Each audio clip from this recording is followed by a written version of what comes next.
Do you or a loved one suffer from an allergy? Allergies come in all shapes and sizes, but by far the most important one is peanut allergies.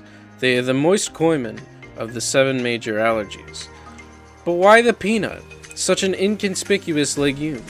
In this video, he is coming inside you with some hard truths and deep investigations of this abundant yet unexplored crevice known as the peanut allergy.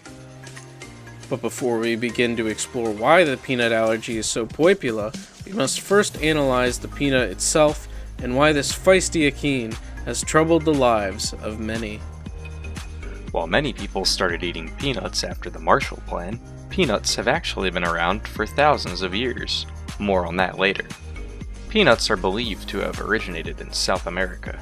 Did you know the Spanish word for peanut is cacahuate? That translates to poop smells. Many people may find this etymology to be foreign because modern peanuts have lost their characteristic odor. That's because in 1764, Carl Linnaeus, a Swedish botanist, first created the aromaless peanut by synthesizing chemicals with various proteins to create the legendary peanut we know today.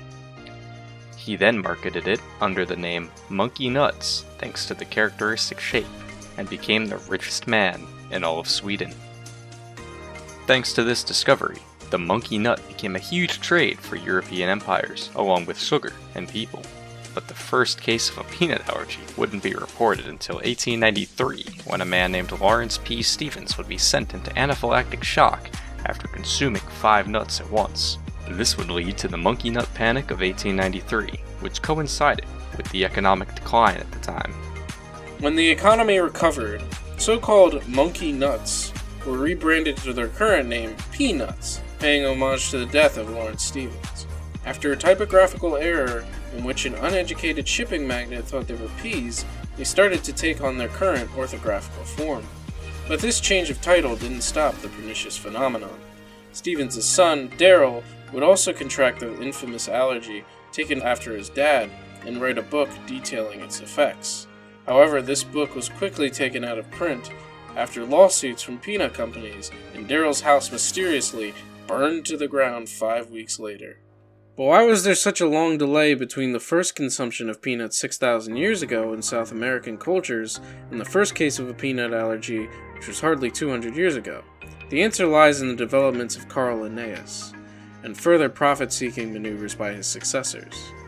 When Linnaeus was fresh out of the gymnasium, he received a grant to go to Lapland, which is located in the northernmost region of Sweden.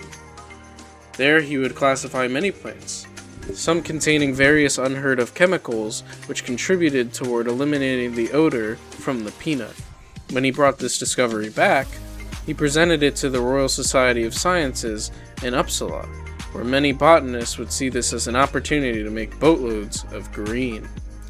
While Carl Linnaeus and his botanist buddies lived a life of luxury, he unknowingly spawned the next genocide.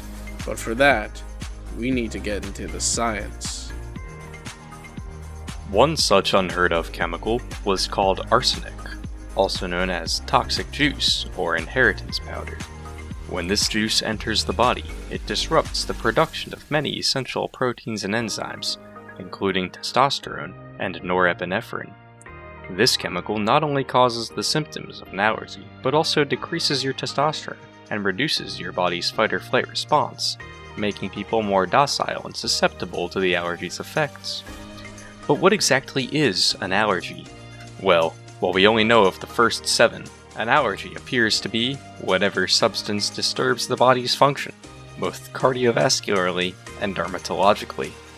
While people often say they are allergic to pollen, this is actually a common placebo and does not compare to the scientific allergy that the peanut gives. But we're getting off topic. Let's return to the historical lesson. If you're liking this video, make sure to sneeze that like button and peanut goober on the subscribe button and butter up the bell. Now let's get back to the video. But Carl Linnaeus shouldn't go down in history as the bad guy. That honor goes to Big Peanut. In order to maximize profits, Big Peanuts used extra arsenic in their soils, which doubled as a fertilizer for the nuts. Since peanuts grow underground, they soaked up 10 times more arsenic than other crops such as cherries, which grow on trees. This continued steadily, as the peanuts developed immunity to lower doses of the chemicals through selective breeding. Thus, the increase in peanut allergies more accurately denotes an increase in the arsenic threshold of these little goobers. Since the human arsenic threshold is a linear function, and the peanut function is quadratic, more and more people became allergic to peanuts. This is because a baby's arsenic threshold is equivalent to its mother's mitochondrial health plus their abbreviated mental occlusion. In their avaricious pursuit of finances, Big Peanut ended up killing 3% of their customer base, or 45,183 people. With this knowledge, we can see the true motivations for Big Peanut for what they really are, attempting to seduce the population by incorporating foreign chemicals into our beloved legumes to make us more docile, submissive, and more willing to shill out for Big Peanut. While Carl Linnaeus was probably too dead to know about this, you are now all painfully aware of this once unheard of mass murder. But while this may seem bleak for a lot of people, there is a silver lining. Recently, companies have responded to organizations such as the Darrell Stevens Foundation to reduce the size of their peanuts by about 3% in reference to their shrinking customer base and compensate for their arsenic threshold. This way, deaths in cases of peanut allergies will diminish over a long period of time, but this comes at the cost of long growth times and higher prices. But if you ask us, a peanut of that size is worth a silver dollar. So there you have it, a complete history of peanut allergies. If you like this video, be sure to send it to an allergic friend so that they can get the help that they need. What's your favorite type of cake? Let us know in the comments below, because I want to surprise my ex-wife.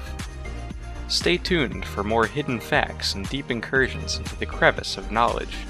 The holes of ignorance will be filled when you realize he is coming inside you.